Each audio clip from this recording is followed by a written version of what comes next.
In this video, I'm going to show you how to fix a JavaScript error occurred in the main process. So if you're getting this JavaScript error, then there's basically a couple of different ways to solve this. The first solution is just to head over to the Start menu on your computer, search for Settings and click on the Settings window. In the left-hand side, click on Apps, click on Installed Apps, and then what you need to do is find the application called C++.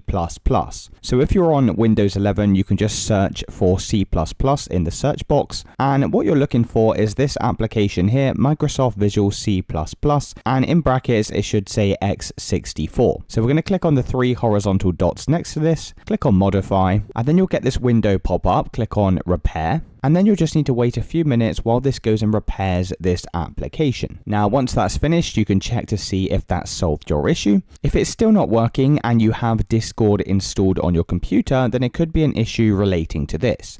So what you'll need to do is head over to your Start menu and just search for Task Manager and click on the Task Manager window.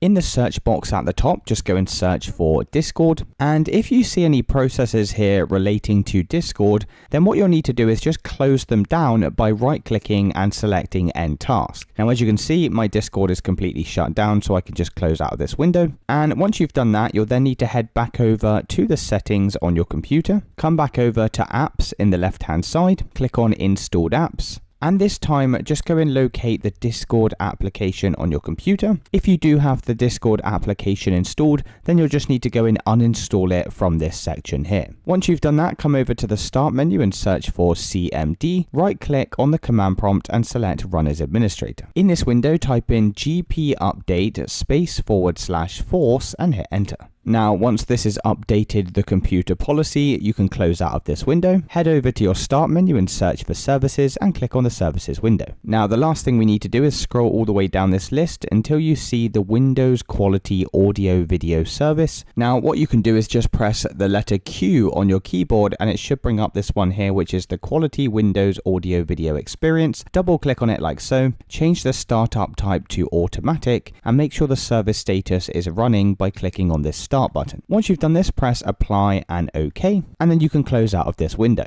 Now finally, you can head over to the Discord website and you can just download the Discord application. You can then restart your computer and that should have fixed any issues you were having. If you did find this video helpful, then let me know in the comments and I'll see you in the next one.